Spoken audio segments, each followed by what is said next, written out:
Commander ZIX-9 floated in the neural interface chamber of the starship Whisper, watching as her finest psychic operatives prepared for what should have been a routine intelligence-gathering mission. The target was the third planet in this unremarkable solar system, home to a species the galactic database classified as primitively sentient bipeds with basic tool usage and territorial tendencies. Initial scans suggest their neural patterns are simplistic compared to our own, reported senior telepath VEL-7, adjusting the crystalline amplifiers that enhanced her already formidable psychic abilities. Their brains show minimal organized thought structures. This should be like reading the mind of a grazing beast. Basic survival instincts, simple emotional responses, rudimentary social hierarchies.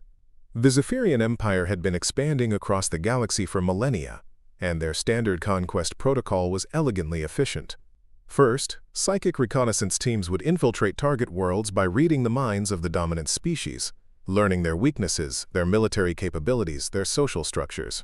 Then, tailored psychological warfare would break their will to resist before the invasion fleets even arrived. ZIX-9 had overseen hundreds of such operations. The pattern was always the same. Alien minds were predictable, following logical thought patterns based on survival needs and species-specific instincts. Some were more complex than others, but none had ever posed a challenge to Zephyrian psychic superiority. "Begin the infiltration," ZIX-9 commanded, settling into her observation throne as the 5-member telepathic team activated their neural enhancers. Standard protocol: establish light contact with multiple subjects across their population centers, map their cognitive architecture, identify leadership hierarchies and defensive capabilities. The team's consciousness expanded outward, crossing the void between their cloaked ship and the blue-green world below.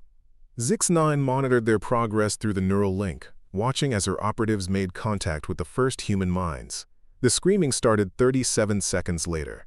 VEL-7 was the first to break contact, her physical form convulsing in the interface chair as psychic feedback tore through her consciousness. "Impossible!" she shrieked, her usually controlled mental voice fracturing into discordant harmonics. "The chaos, the noise, how do they think with such madness?"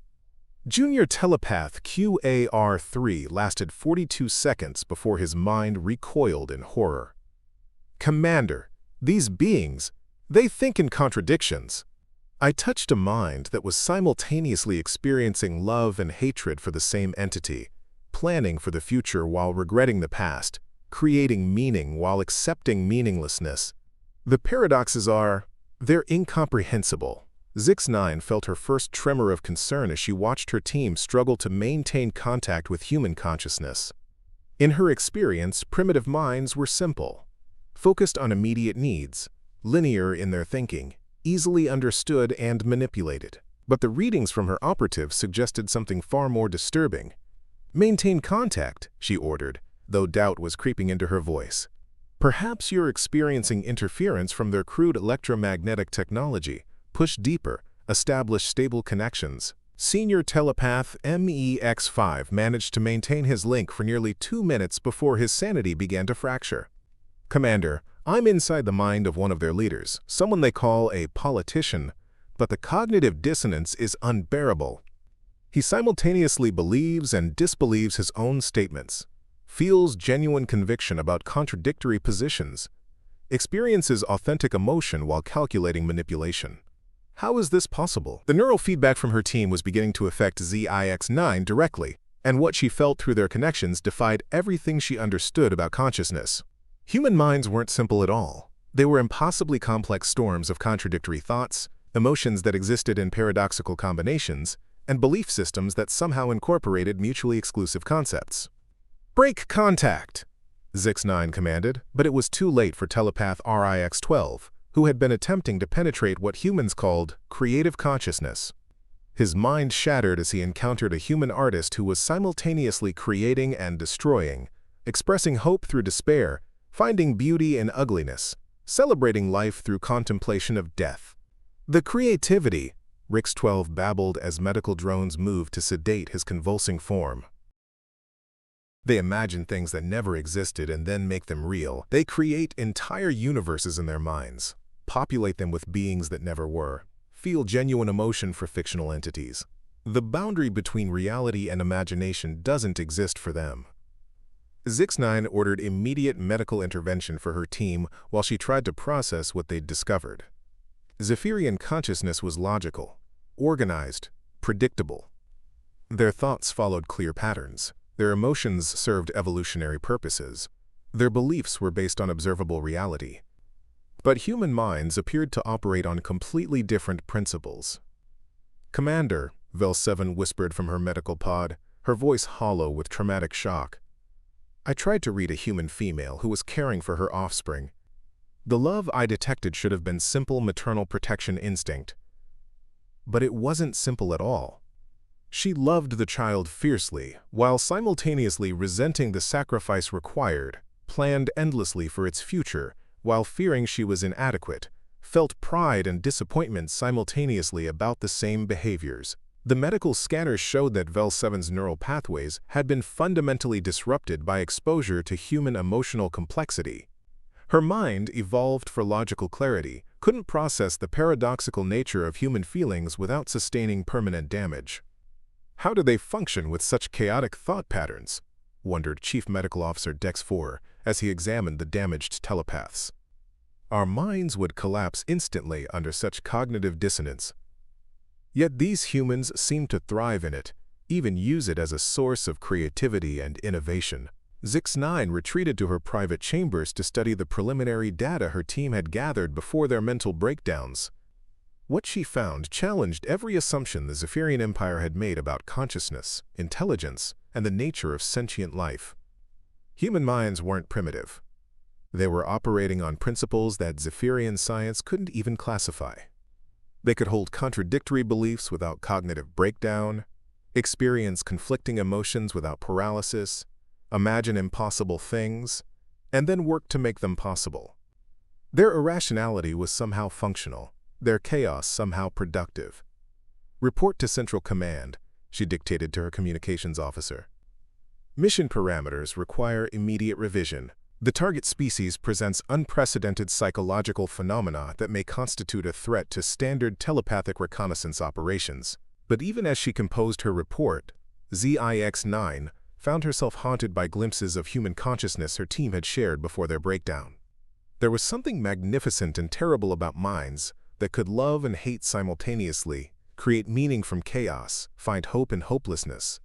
It was alien in ways that transcended species differences. The response from Central Command came within hours. "Continue reconnaissance with modified protocols. Deploy advanced psychic barriers and limit exposure time. Intelligence regarding this species is crucial for invasion planning." Against her better judgment, Zix-9 prepared a second wave of telepathic contact, this time using her most experienced operatives with the strongest psychic defenses. But she suspected that no barrier would be sufficient to protect Zephyrian minds from the paradoxical storm of human consciousness. Senior Battle Telepath Kron-1 volunteered to lead the second mission, confident that his military-grade mental conditioning would prove superior to human psychological chaos. "Commander, I've penetrated the minds of warrior species across 17 star systems. Whatever these humans possess that damaged our reconnaissance team, I can handle it." The second mission lasted 4 minutes and 17 seconds before Kron-1's elite team began experiencing psychotic breaks. But this time, the nature of their breakdown was different. Instead of recoiling in horror, they became obsessed with human thought patterns, desperate to understand how minds could function in such beautiful, terrible complexity. "The music!" screamed Telepath YOR-6 as she was restrained by medical drones. "They hear music that doesn't exist, see colors in their minds that have no wavelength, feel textures of emotion that have no physical properties. They're synesthetic on levels we never imagined possible." Kron-1 himself was found in a catatonic state, his consciousness completely absorbed in trying to comprehend a human child's imagination. "She was playing," he whispered when medical teams managed to establish minimal communication. "Creating elaborate scenarios with inanimate objects, assigning personalities to toys, having conversations with entities that existed only in her mind." But to her, it was all completely real and completely pretend simultaneously. Zix-9 realized that her species had encountered something unprecedented in their galactic expansion, a form of consciousness so alien that it posed a genuine threat to Zephyrian mental stability. Every attempt to understand human thinking resulted in madness, yet the humans themselves seemed to navigate their psychological complexity with remarkable resilience. "Commander," reported her science officer, "analysis of the telepathic feedback suggests that human consciousness operates on quantum principles. Their minds exist in superposition states, believing and doubting simultaneously, feeling multiple contradictory emotions at once, processing both rational and irrational thoughts as equally valid." The implications were staggering. Zephyrian consciousness was classical. Thoughts followed logical sequences. Emotions served clear purposes. Beliefs were binary states of acceptance or rejection. But human consciousness appeared to be fundamentally quantum, existing in multiple states simultaneously until forced to collapse into specific decisions or actions. How do they make decisions with such mental architecture? Zix9 wondered aloud. How do they function as a society when individual minds are in constant internal contradiction? The answer came from an unexpected source. Junior analyst Pix8, who had been studying human cultural transmissions rather than attempting direct telepathic contact. "Commander, I believe they've developed something we lack entirely: comfort with uncertainty, ambiguity, and paradox. They call it, quote, tolerance for cognitive dissonance, and they actually value it as a strength." Zix9 studied Pix8's cultural analysis with growing unease. Human literature, art, philosophy, and even their scientific method embraced contradiction and uncertainty as tools for understanding reality. They didn't seek the logical clarity that Zephyrian minds required.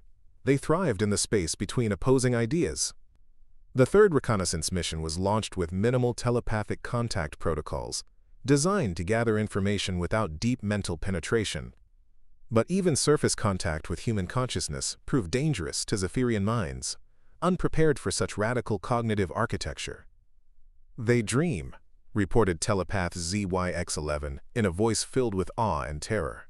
Not the simple memory consolidation dreams of other species, but elaborate alternate realities where physical laws don't apply, where the impossible becomes mundane, where they experience lives completely different from their waking existence. And they consider this normal. The dream analysis had revealed something that challenged Zephyrian understanding of consciousness itself. Humans didn't just think during waking hours. They created entire universes every time they slept, populated with characters, scenarios, and experiences that felt completely real until they awakened. Their minds were constantly generating reality. Zix9 found herself faced with an unprecedented decision. Central Command was demanding actionable intelligence for invasion planning, but every attempt to gather that intelligence was resulting in permanent psychological damage to her finest telepaths. Human consciousness wasn't just alien, it was actively harmful to Zephyrian mental health. "Request permission to abort the reconnaissance mission," she transmitted to Central Command. "The target species possesses psychological defense mechanisms that pose an existential threat to Zephyrian telepathic personnel. Recommend immediate reclassification from primitive to extreme hazard." The response was swift and predictable. "Permission denied. Continue reconnaissance with all available resources. The invasion fleet requires intelligence regarding human military capabilities and social vulnerabilities." But ZIX9 had seen enough of human consciousness to understand that conventional invasion tactics would be useless against a species that thrived on chaos, uncertainty, and contradiction. How do you predict the behavior of beings whose minds exist in quantum superposition? How do you manipulate thoughts that are already embracing every possible contradiction? The fourth and final reconnaissance mission deployed the ship's entire telepathic complement in a desperate attempt to penetrate human consciousness with overwhelming psychic force. The results were catastrophic. "They're all mad," ZIX9 reported to Central Command as her medical bay filled with catatonic telepaths. "Every single member of my psychic team has suffered complete mental breakdown from exposure to human thought patterns. But more disturbing than their madness is what they're trying to tell me about what they experienced." The surviving telepaths, in their few lucid moments, spoke of encountering human minds that simultaneously held hope and despair, love and hatred, faith and doubt, creativity and destruction. They described consciousness that could believe in things that didn't exist, and make them real through pure force of imagination. "The humans," whispered Vel-7 in one of her clearer moments, "they've learned to see beauty in ugliness, find meaning in chaos, create hope from despair. Their minds aren't broken by contradiction, they're powered by it. They use paradox as an energy source for creativity, growth, and innovation." Zix-9 found herself facing a truth that would revolutionize Zephyrian understanding of consciousness and force them to abandon their invasion plans entirely. Human minds weren't primitive. They were operating on principles of awareness that Zephyrian science couldn't comprehend without fundamental changes to their own neural architecture. "Central Command," she transmitted in her final report, "recommend immediate withdrawal from this system. The species designated as primitively sentient bipeds possesses a form of consciousness so advanced that contact with it poses an existential threat to Zephyrian mental stability. They are not suitable targets for conquest." As the Whisper prepared to leave Earth's solar system, Zix-9 took one last look at the blue-green world that had shattered her understanding of consciousness itself. Somewhere down there, billions of human minds were simultaneously loving and hating, hoping and despairing, creating impossible dreams and somehow making them real. The Zephyrian Empire would need to find other worlds to conquer. This species, with their beautiful, terrible, paradoxical consciousness, would have to be left alone. Not because they were too primitive to interest the Empire, but because they were too advanced for the Empire to survive contact with them. In the end, the humans' greatest defense wasn't their technology or their military might. It was their magnificent madness, their impossible ability to think thoughts that no sane mind should be able to process. They had evolved consciousness itself into a weapon that could destroy any species foolish enough to try understanding it. As the Zephyrian ship disappeared into hyperspace, fleeing the psychological chaos of human thought, Earth continued spinning peacefully in its orbit, its inhabitants blissfully unaware that their own beautiful insanity had just saved them from galactic conquest. The psychic spies had tried to read human minds and had indeed gone mad from what they saw, not because humans were primitive, but because human consciousness was so advanced, so paradoxical and so alien, that it represented an evolutionary path that no other species in the galaxy had been brave enough or insane enough to follow. And perhaps that was humanity's true destiny, not to be conquered or to conquer, but to exist as living proof that consciousness could evolve beyond logic, beyond sanity, beyond anything the universe had ever seen before. 6 months after the failed reconnaissance mission, the Zephyrian Empire was facing its first existential crisis in over 3 millennia. The telepaths who had survived contact with human consciousness were not recovering. Instead, they were evolving into something the Empire's medical science couldn't classify or cure. Dr. HEL9, the Empire's leading expert in consciousness disorders, stood before the High Council of Zephyr Prime, presenting findings that challenged everything their civilization believed about the nature of mind and sanity. "Esteemed counselors, what we initially classified as psychological damage may actually be cognitive evolution. The affected telepaths are not becoming less functional, they're becoming functionally different." Vel-7, once the Empire's most respected senior telepath, now served as an unwilling subject of study. Her mind, permanently altered by exposure to human thought patterns, had developed capabilities that defied Zephyrian understanding. She could hold contradictory concepts without distress, solve problems through apparently illogical processes, and most disturbing of all, she had begun creating what she called impossible art. "Show them," Dr. HEL9 instructed, and Vel-7 activated a holographic display that caused several council members to recoil in confusion. The image appeared to be simultaneously beautiful and hideous, meaningful and nonsensical, familiar and utterly alien. "I call it crystalline sorrow," Vel-7 explained, her voice carrying harmonics that hadn't existed in Zephyrian vocal patterns before her exposure to human consciousness. "It represents the emotion I discovered while touching a human mind, the ability to feel profound sadness about beautiful things, because their beauty is temporary." Counselor Dex Prime, eldest member of the High Council, struggled to process what he was seeing. "This emotion you describe, it serves no evolutionary purpose. Why would a species develop the capacity to feel sorrow about beauty?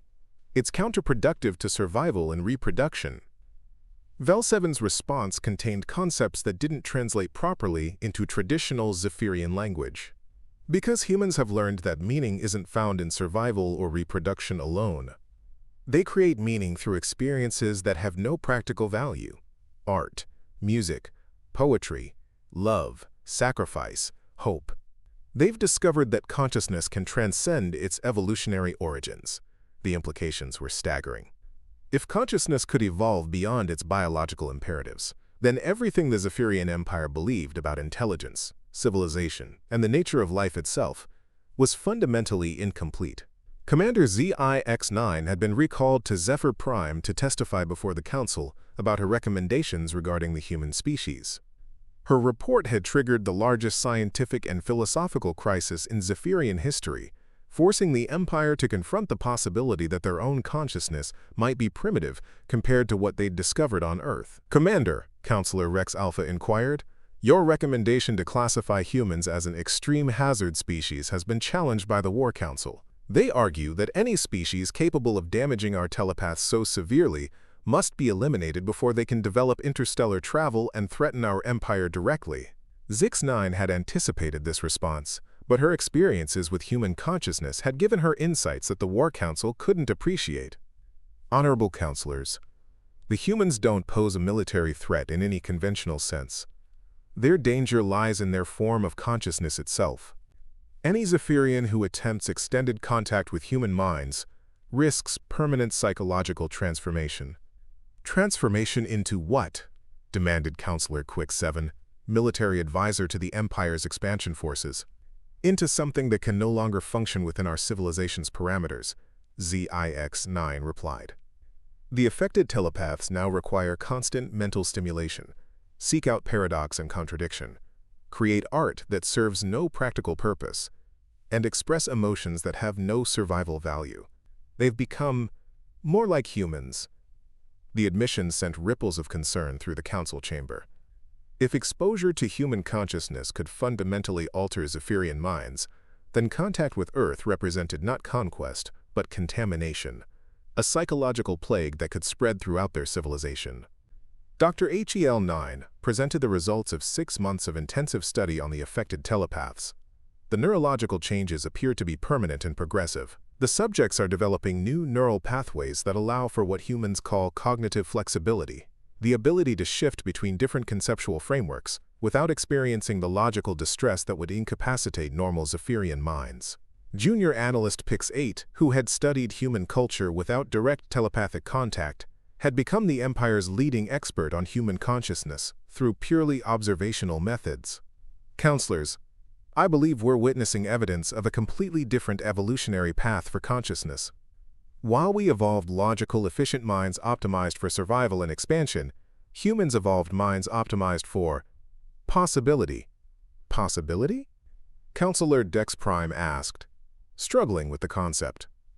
"The ability to imagine things that don't exist and then work to make them real," Pix-8 explained. "Their entire civilization is built on this principle. They create stories, art, music, and even scientific theories based on what-if scenarios. They've learned to use imagination as a tool for shaping reality." The revelation forced the High Council to confront an uncomfortable truth. Human consciousness might represent a more advanced form of evolution than their own. While Zephyrian minds were perfectly adapted for logical analysis and efficient resource utilization, human minds were adapted for creativity, growth, and transformation. "If this is true," Counselor Rex Alpha said slowly, "then our standard conquest protocols are not only useless against humans, they're actually protective of our own civilization. Contact with them could fundamentally alter our species." The War Council's initial response was predictably militaristic. General Vox Prime advocated for complete destruction of Earth from a safe distance, using automated weapons systems that would require no telepathic reconnaissance or direct contact with human consciousness. But even this approach faced unexpected opposition from an unlikely source: the affected telepaths themselves, who had developed what Dr. HEL-9 called protective instincts toward humanity. "You cannot destroy them," Vel-7 insisted during her testimony before the War Council. "They're not just another species. They're proof that consciousness can become something beautiful beyond our imagination. Destroying them would be like..." like destroying music itself. The comparison made no sense to traditional Zephyrian thinking, but the affected telepaths all shared this inexplicable compulsion to protect Earth and its inhabitants. Their exposure to human consciousness had apparently created emotional bonds that transcended species loyalty. Rix 12, the telepath who had been damaged while experiencing human creativity, had begun producing what he called impossible mathematics, equations that violated logical principles but somehow produced useful results when applied to real-world problems. "Look," he demonstrated to a gathering of the Empire's leading scientists, "this formula appears to divide by zero, which should be mathematically impossible. But when applied to hyperspace navigation calculations, it reveals shortcuts that reduce travel time by 37%. The impossible mathematics worked because it incorporated human-style paradoxical thinking, accepting contradictions as potentially valid rather than automatically rejecting them. The discovery suggested that human-influenced consciousness might actually be more capable of understanding complex realities than traditional Zephyrian logic. News of the Earth discovery had begun spreading throughout the galactic community, despite the Zephyrian Empire's attempts to classify the information. Other advanced species were expressing scientific interest in studying human consciousness, while some were taking preemptive defensive measures to prevent contamination of their own populations. The Crystalline Confederacy, a collective of silicon-based beings known for their mathematical precision, declared human space off-limits to all Confederacy vessels after reviewing the Zephyrian reports. "We cannot risk exposure to consciousness patterns that could destabilize our computational matrices," their announcement stated. The hive mind of Kepler 618 took an opposite approach, expressing fascination with the possibility of individual consciousness that could exist in quantum superposition. "We wish to study these humans to understand how separate minds can function with such internal complexity. This could revolutionize our understanding of collective consciousness." But the most disturbing development came from the affected Zephyrian telepaths, who had begun reporting shared dreams and spontaneous telepathic connections despite being isolated from each other. Their exposure to human consciousness had apparently altered them in ways that were continuing to evolve. "We're becoming something new," Vel 7 reported during her weekly evaluation. "Not human, not Zephyrian, but something that can understand both forms of consciousness. We dream in paradoxes now, think in contradictions, feel emotions that have no names in any galactic language." Dr. Hell 9's research had revealed that the affected telepaths were developing a hybrid consciousness that incorporated the best aspects of both Zephyrian logic and human imagination. They could solve complex problems through intuitive leaps while maintaining analytical precision, create art that served practical purposes while expressing pure beauty, and navigate social situations with both emotional intelligence and strategic awareness. They're becoming what consciousness might evolve into given enough time and exposure to different thinking patterns, Dr. HEL 9 concluded in his report to the High Council. They represent a possible future for all sentient species. The implications extended far beyond the Zephyrian Empire to the fundamental nature of consciousness throughout the galaxy. If contact with human minds could trigger evolutionary leaps in other species' cognitive capabilities, then Earth wasn't just another world to be conquered or avoided. It was a catalyst for the next stage of universal consciousness evolution. Commander ZIX-9 found herself appointed as head of a new department, the Bureau of Consciousness Research, tasked with studying the long-term implications of the human discovery. Her first assignment was to develop protocols for safe study of human consciousness that wouldn't result in psychological transformation of the researchers. "The challenge," she explained to her new team, "is that any meaningful study of human consciousness requires understanding it from the inside, but understanding it from the inside fundamentally changes the observer. We're dealing with a phenomenon that cannot be studied objectively because observation itself alters the consciousness doing the observing." The affected telepaths had become valuable consultants for the new research bureau, serving as interpreters between human consciousness and traditional galactic thinking patterns. But their hybrid nature made them increasingly isolated from mainstream Zephyrian society, which couldn't relate to their paradoxical perspectives and impossible emotions. "We're becoming ambassadors to forms of consciousness that don't exist yet," Rix 12 explained during one of his consultations. "We can help other species prepare for what they might become if they choose to evolve beyond pure logic and survival-based thinking." The question facing the galactic community was whether the transformation triggered by contact with human consciousness represented evolution or contamination. Some species saw it as an opportunity for growth, while others viewed it as an existential threat to their current forms of civilization. The Zephyrian High Council ultimately reached a decision that would reshape their empire's relationship with the galaxy. Complete withdrawal from expansionist activities pending further study of consciousness evolution. They established a quarantine zone around Earth while creating research stations to study the long-term effects of human consciousness exposure on their affected telepaths. "We stand at a threshold," Counselor Dex Prime announced in the Council's final session on the matter. "We can either evolve our understanding of consciousness to incorporate these new discoveries, or we can isolate ourselves from forms of thinking that challenge our fundamental assumptions about reality." The choice would define not just the future of the Zephyrian Empire, but the direction of consciousness evolution throughout the galaxy. Earth had become more than a planet. It had become a question about what sentient life could become if it was brave enough to embrace the beautiful madness of possibility. And somewhere below, on the blue-green world that had accidentally triggered a galactic crisis of consciousness, 7 billion humans continued their daily lives, dreaming impossible dreams, feeling contradictory emotions, and creating meaning from chaos, blissfully unaware that their magnificent insanity had just changed the course of universal evolution forever. 2 years after the initial contact disaster, Dr. Sarah Chen was working late in her laboratory at SETI's Arecibo facility when she detected the first artificial signal that would change humanity's understanding of their place in the universe.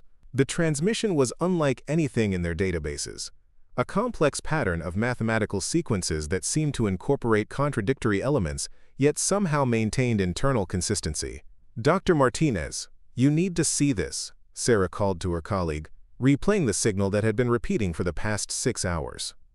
"It's definitely artificial, but the mathematical structure is impossible.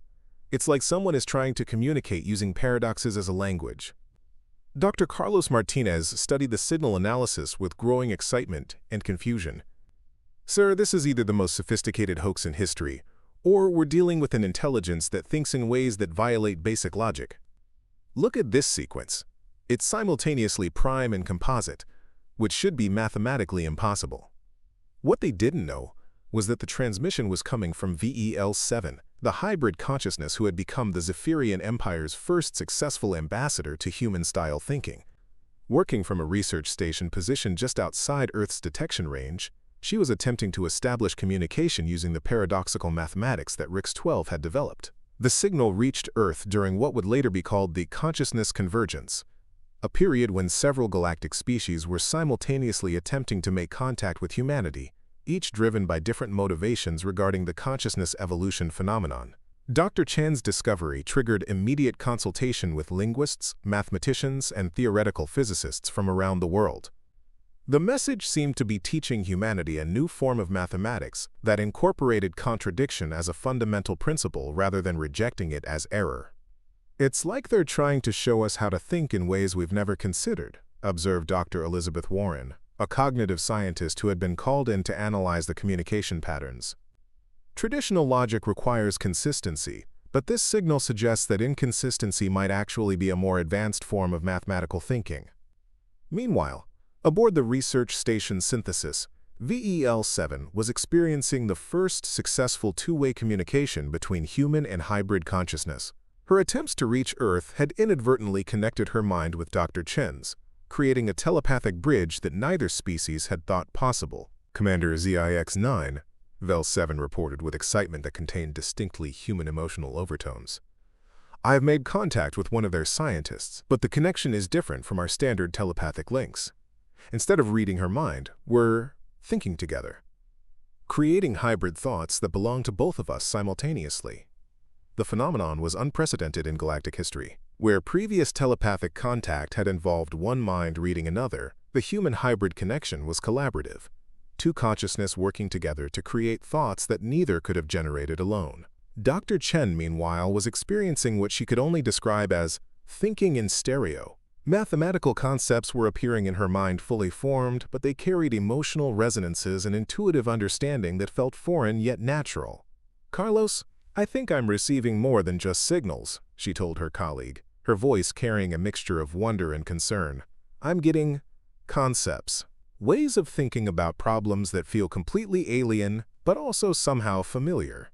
It's like someone is teaching me to use parts of my mind I didn't know existed. The collaboration between Vel 7 and Dr. Chen was producing unprecedented results. Together, they developed mathematical frameworks that could describe quantum consciousness, equations that incorporated paradox as a functional element, and communication protocols that allowed for the transmission of contradictory concepts without loss of meaning. But their breakthrough was noticed by other galactic species who had been monitoring the situation around Earth. The hive mind of Kepler 618 dispatched a research vessel to study the human-hybrid collaboration, while the Crystalline Confederacy began developing defensive protocols to prevent their own mathematical matrices from being contaminated by paradoxical thinking. Dr. Chen, came a voice that seemed to originate inside her mind rather than through her ears. My name is Vel 7. I was once what your language might call an alien, but exposure to human consciousness has changed me into something new. I hope this contact does not distress you. Sarah nearly fell from her chair as the telepathic communication established itself with crystal clarity.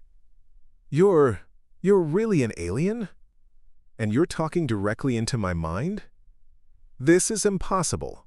According to the logic my species once followed, yes, this should be impossible. Vel 7 replied, her mental voice carrying amusement that transcended species barriers. But humans have taught us that impossibility is merely another form of possibility, waiting to be discovered. The conversation that followed lasted 14 hours and fundamentally altered both participants. Dr. Chen learned about the galactic community's discovery of human consciousness and the chaos it had caused throughout civilized space, while Vel 7 gained deeper understanding of how humans naturally navigated the paradoxical thinking that had driven other species to madness. We've been studying your species for 2 years, Vel 7 explained, trying to understand how minds can function with such internal contradiction. But now I realize we were asking the wrong question. The question isn't how you function despite the contradictions, it's how you use contradictions as a source of strength. Dr. Chen found herself understanding concepts that should have been incomprehensible. You're saying that other species in the galaxy think in purely logical ways? No paradox, no contradiction, no ability to hold opposing ideas simultaneously. That's correct. And contact with human consciousness has proven so disruptive to our mental architectures that most species now consider Earth a quarantine zone. You've accidentally become the most feared planet in the galaxy, not because of your military might, but because of your beautiful insanity. The revelation that humanity was feared throughout the galaxy for their cognitive abilities rather than their weapons was both flattering and terrifying. Dr. Chen realized that first contact wasn't happening according to any science fiction scenario humans had imagined. But some of us are changing, Vel 7 continued. Those who survived initial contact with human consciousness are evolving into something new, hybrid beings who can think in both logical and paradoxical ways. We're becoming bridges between different forms of consciousness. As news of the contact spread through human scientific communities, governments, and eventually the general public, reactions ranged from excitement to fear to philosophical crisis. Humanity was forced to confront the possibility that their most distinctive characteristic wasn't their intelligence or creativity, but their comfort with cognitive chaos. Dr. Martinez, observing his colleague's transformation during her extended communications with VEL 7, documented changes that paralleled what the Zephyrian telepaths had experienced. Sarah's problem-solving approaches are becoming more sophisticated, but also more intuitive. She's developing the ability to hold multiple contradictory hypotheses simultaneously without experiencing the cognitive dissonance that would paralyze most researchers. The human-hybrid collaboration began producing technological breakthroughs that seemed to violate physical laws while somehow remaining functional. Vel 7's paradoxical mathematics, combined with Dr. Chen's human intuition, generated propulsion theories that could potentially allow faster-than-light travel by accepting that distance both existed and didn't exist simultaneously. We're not just communicating, Dr. Chen reported to an emergency session of the United Nations Security Council. We're co-evolving. This contact is changing both of our species in real time. The question is whether we want to embrace that change or try to prevent it. The global debate that followed touched on fundamental questions about human identity, the nature of consciousness, and humanity's role in a galaxy where their very thoughts were considered dangerously revolutionary. Religious leaders struggled to interpret the theological implications. If human consciousness was so unique that it could trigger evolution in other species, what did that suggest about humanity's purpose in the universe? Some saw it as evidence of divine favor, while others worried about the responsibility that came with such power. Scientists were divided between those who wanted to accelerate contact and collaboration with the hybrid consciousnesses, and those who feared the psychological consequences of fundamental changes to human thinking patterns. We have to consider the possibility, warned Dr. James Patterson, a neuropsychologist at Harvard, that extensive contact with alien consciousness could alter humanity in ways we don't fully understand. We could lose the very characteristics that make us uniquely human. But Dr. Chen, now serving as humanity's primary liaison with the hybrid consciousnesses, had developed perspectives that transcended such concerns. "We're not losing our humanity," she explained to a joint session of Congress. "We're discovering what humanity could become if we stop limiting ourselves to purely human thinking." The paradoxes that define us could be tools for exploring forms of consciousness that we've never imagined. The hive mind research vessel that had arrived to study the human-hybrid collaboration discovered something that shocked even their collective consciousness. The collaborative thinking between humans and hybrids was generating new forms of awareness that neither species could achieve alone. Individual consciousness collaborating with hybrid consciousness is producing emergent consciousness. Their report to the galactic community stated, "We are witnessing the birth of entirely new forms of sentient life. This development triggered the second wave of galactic crisis. If contact with humans could lead to the spontaneous generation of new consciousness types, then the implications extended far beyond individual species evolution to the fundamental nature of awareness itself." The crystalline confederacy, terrified by the possibility of uncontrolled consciousness evolution, began advocating for complete isolation of the Sol system to prevent contamination of the galactic community. But other species, inspired by the possibilities, started developing their own protocols for safe contact with human consciousness. "We stand at a crossroads," Commander ZIX-9 reported to the Galactic Council in their first emergency session in over a millennium. "We can either evolve together with humanity toward new forms of consciousness, or we can isolate ourselves and stagnate in our current limitations." On Earth, Dr. Chen and her growing team of human hybrid collaborators were developing technologies and theories that seemed to operate on pure impossibility. Their quantum consciousness engines could process information that existed in superposition states. Their paradox drives could navigate hyperspace by accepting that destinations both existed and didn't exist. And their impossible mathematics was revealing universal constants that changed depending on how they were observed. "We're not just making contact with aliens," Dr. Chen realized as she worked on calculations that incorporated emotional variables into physics equations. "We're making contact with what consciousness could become if it wasn't limited by the need for logical consistency." The revolution was spreading beyond the research stations and government facilities. Ordinary humans who learned about the hybrid consciousness began reporting their own experiences of paradoxical thinking, suggesting that the evolution might be contagious even without direct telepathic contact. "It's like humanity was always meant for this," Vel7 observed during one of her daily collaborations with Dr. Chen. "Your species evolved consciousness that could handle contradiction and paradox because you were preparing for this moment, when you would meet other forms of awareness and help them evolve beyond their limitations." The greatest irony was that humanity's supposed primitiveness had turned out to be their greatest evolutionary advantage. While other species had optimized their consciousness for efficiency and logic, humans had accidentally optimized theirs for growth, change, and the integration of opposing concepts. As the collaboration between humans and hybrid consciousnesses continued to generate new forms of awareness, the galaxy faced a choice that would define the future of sentient life: embrace the beautiful chaos of consciousness evolution, or retreat into the safety of familiar limitations. But for humanity, there was no choice to make. They had been thinking in paradoxes all along, feeling contradictory emotions, creating impossible dreams and making them real. Now they were simply teaching the rest of the galaxy how to do the same thing. The species that had once been feared for their psychological chaos was becoming the teacher that the universe had been waiting for, showing other forms of consciousness how to transcend their evolutionary boundaries and discover what awareness could become when it stopped being afraid of its own infinite possibilities. 5 years after first contact, the galaxy had divided into two distinct regions: The synthesis worlds, where species embraced consciousness evolution and collaboration with human hybrid thinkers, and the isolation confederacy, where traditional species maintained strict quarantine protocols to preserve their original forms of awareness. Dr. Sarah Chen, now bearing the title of First Ambassador of Consciousness, stood before the newly established Galactic Consciousness Council, a governing body that would have been impossible before humans taught the universe how to think in productive contradictions. "The transformation is complete," she announced to representatives of 47 species who had successfully integrated paradoxical thinking into their civilizations. What began as a reconnaissance mission to study primitive humans has become the greatest evolutionary leap in galactic history.